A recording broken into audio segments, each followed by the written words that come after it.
साथीहरू नमस्कार। आज म तपाईहरुलाई पोखरा महानगरपालिकाले चलाएको निशुल्क बस जुन पोखराको इन्टरनेसनल एयरपोर्टबाट अमरसिंहसम्म चल्ने बसको यो रूपरेखाहरू तपाईलाई देखाउँछु। यो भित्रको स्थिति के छ, मान्छेहरू कति आउनुहुन्छ, कहाँबाट चढ्नुहुन्छ, कसरी यो गाडी अपरेट हुन्छ, त्यो सबै कुराहरू मैले तपाईलाई भनेछु। र यो गाडी यस्तो खालको छ, यो यस्तो गाडी विदेशतिर चाहिँ एकदमै धेरै देखिराखेको हो र अहिले नेपालमा देख्दाखेरि पनि कस्तो राम्रो र अनि आनन्द फिल चाहिँ भएको हो।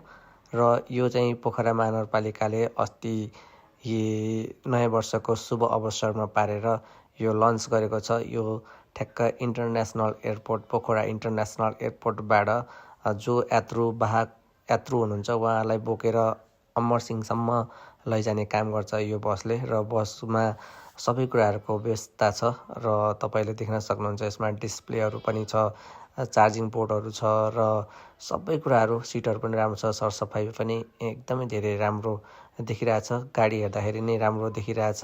तपाईले हेर्न सक्नुहुन्छ मान्छेहरूको आवत जावत एकदमै धेरै छ र कति मान्छेहरूलाई यसरी बस चल्छ भन्ने कुरो थाहा नहुन सक्छ। र अब तपाईलाई म एयरपोर्टबाट अमरसिंहसम्मको यात्रामा लिएर जाँदैछु र त्यो यात्रा कस्तो हुन्छ, को चढ्नुहुन्छ, कस्तो मान्छेहरू चढ्नुहुन्छ र कसरी झर्नुहुन्छ भनेर म तपाईलाई देखाउने सुरुमा छु। र तपाईहरुले यतिन्जेलसम्म हेरिदिनु भएकोमा धेरै धेरै धन्यवाद।